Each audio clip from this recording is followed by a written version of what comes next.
haven't looked at that like that before. You know, I'll check that out. This shadow, I'm going to zoom right in on it. That is a shadow that is being cast. I'm going to try and trace my finger around it.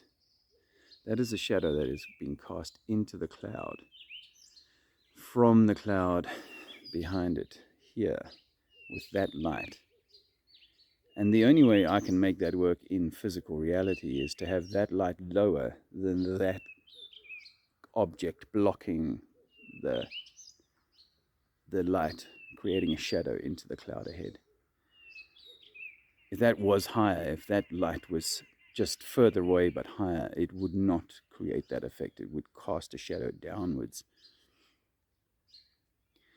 So that is one of those curiosities, that a circling light at the same altitude, constantly at the same altitude, would not create that. It looks far more impressive in person than it does on camera, but that there is a break in the cloud is all there behind that shadow.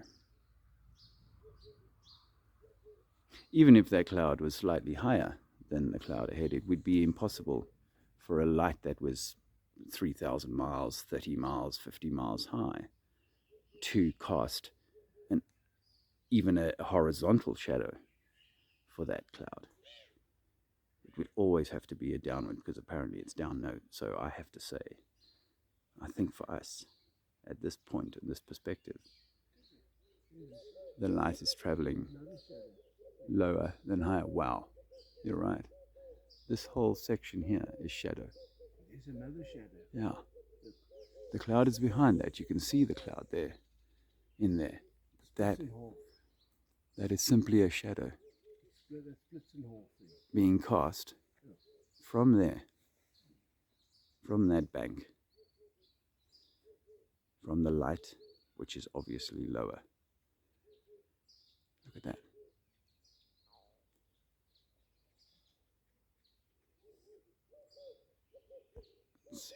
Out as far as I can on that. I can zoom in on. See that? It's just completely shadowing the cloud. It is, is it 6 o'clock yet? I don't think so. Is it in the morning, obviously? That other shadow is not quite as obvious now. But there you go, I'll leave that there. Okay, so I'll make another, just a conclusion video for this. Having had 60 seconds to think about it and talk to Francois here. I conclude that this observation infers that the sort of observation bubble model, that each of us carries an observation dome, and an energetic pulse appears to strike the dome. Think of it like a Pyrex dish, a glass dish that's over your head, over you.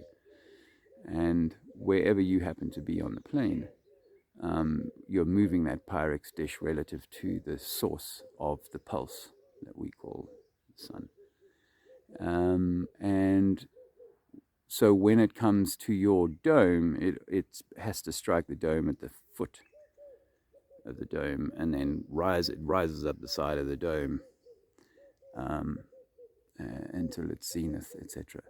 But that's still a very impressive chunk of shadow being created by an object which is occluding a light source, which one has to suggest is lower.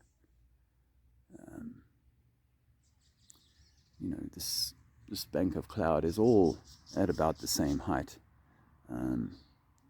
So in order to achieve that, you have to bring this light lower in order to throw a shadow horizontally, or perhaps even upward. It's obviously hard to be sure from this perspective if it's an upward throwing, but at the very least, and these clouds are 500 meters, certainly less than a kilometer high.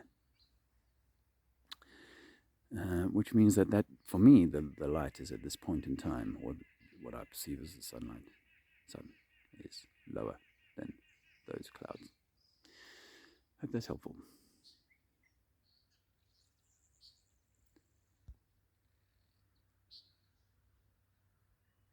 Absolutely cut out.